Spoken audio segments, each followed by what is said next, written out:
Now, this devastating war in Ukraine, well, there's not much change in the battlefields over the last 24 hours. Small Russian advances in the south, they seem to be making most of the progress there. Reportedly successful Ukrainian counterattacks in the north to relieve the pressure on Kyiv, but that's not confirmed. That's not confirmed.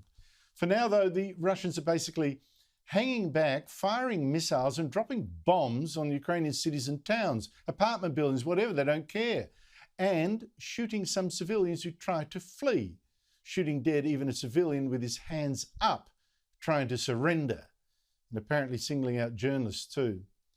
Among the dead now, a Fox News cameraman and a Fox News contributor, a 24-year-old Ukrainian woman. The reporter was seriously injured as well. How much longer will the West hang back from doing something that could really stop this war?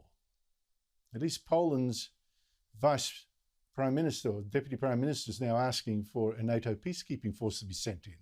But the Russian forces are taking an absolute mauling. The Ukrainians are still hitting the Russian forces hard, and some Russian soldiers are simply leaving their tanks behind, or so it seems, just abandoning them and vanishing, running away or something. Weird.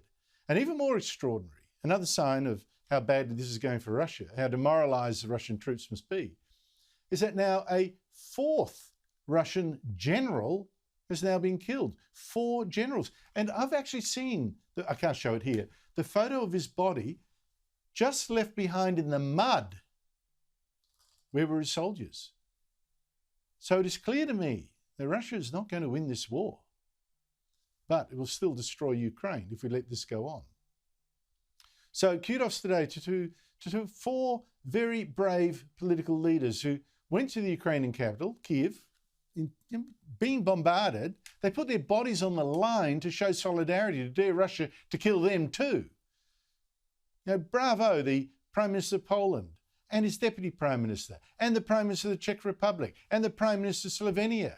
What guts, good on you. But in America, President Joe Biden still refuses to hand over to Ukraine the 38 fighter jets that Poland is donating to Ukraine, that it wants, it needs. Biden's offices, his Secretary of State, for instance, they want them sent.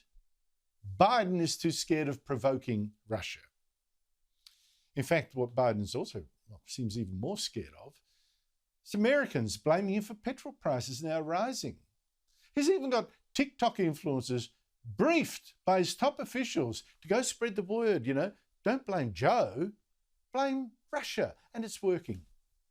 Why is gas so expensive, and why is the United States inflation rate at a 4-time decade high?